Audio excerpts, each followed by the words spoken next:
I hear thee singing as I sang above.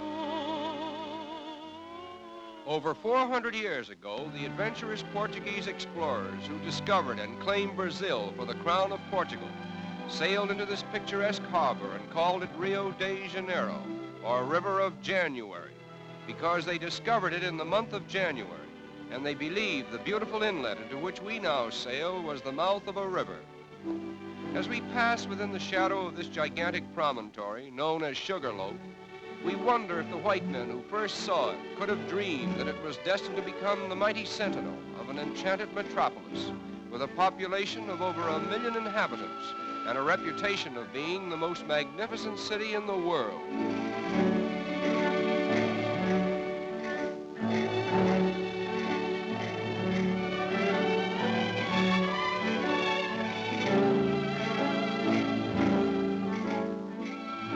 Passenger ships arriving at Rio today literally tie up at the foot of Main Street and immediately become a picturesque part of the skyline, as well as a convenient point of egress to the city itself.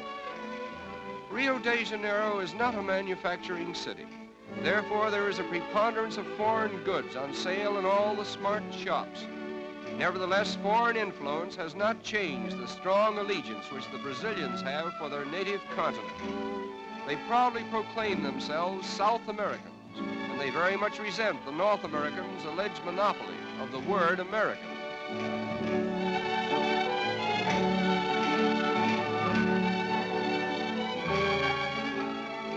The period from 1902 to 1906 witnessed the wonderful transformation from the old to the new Rio, a comprehensive project so boldly conceived and brilliantly executed that there is hardly a landmark of the old city to be seen in the metropolis today.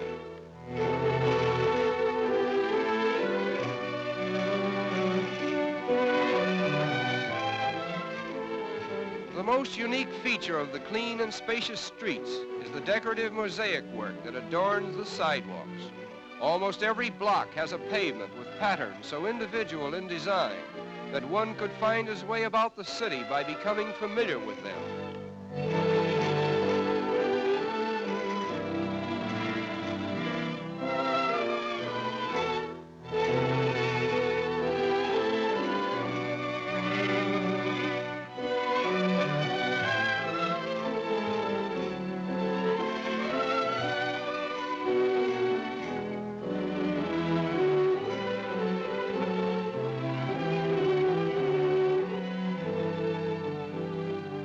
Rio is particularly noted for its numerous and colorful parks, which are scattered in picturesque profusion throughout the city.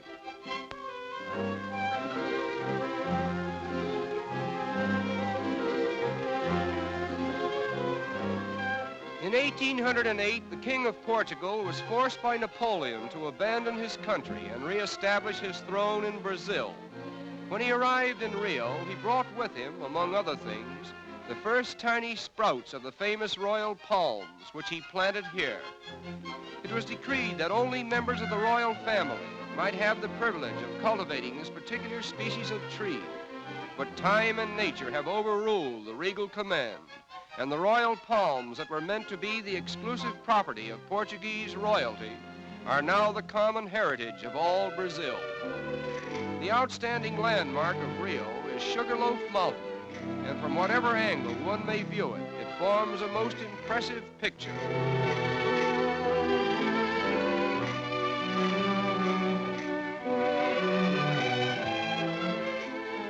Swimming is one of the most popular sports in this pleasure-loving city. Consequently, many attractive swimming clubs have been erected along the picturesque shoreline. The architectural designs of these clubs are unusually distinctive, and many of them are actual reproductions of famous institutions in Spain and Portugal. Among the many fine boulevards in this city of splendor, the most beautiful is the Avenida Beira-Mar, with its marble promenade encircling the waterfront for a distance of 5 miles.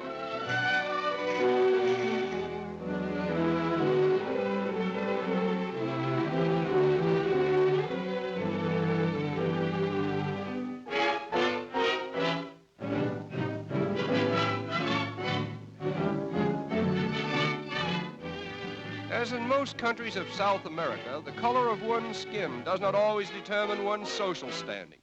As a matter of fact, the racial color line seems to be so thinly drawn that it has become a haven of toleration for all races. Nevertheless, the Portuguese language still prevails.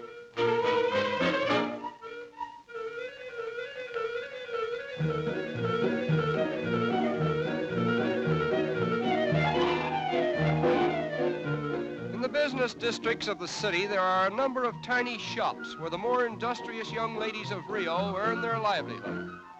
This is called the butterfly industry, in which the colorful wings of butterflies are immortalized by an art that was inaugurated here many years ago.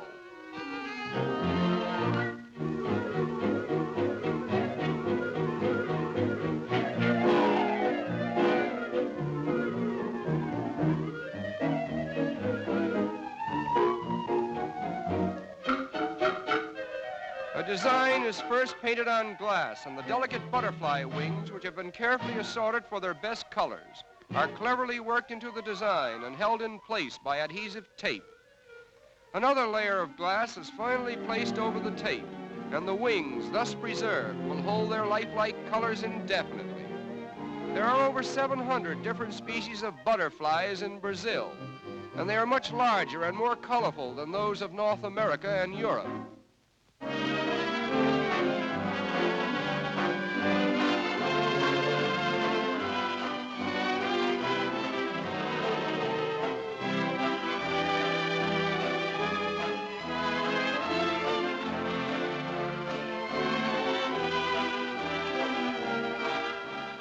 The completed articles consist of tea trays, vanity and jewel cases, bonbon dishes, and decorative pictures designed to glorify the city's landmarks. And needless to say, the predominating design is Sugarloaf, the center of attraction for all eyes that glory in the magnificence of Rio de Janeiro, the city of Splendour.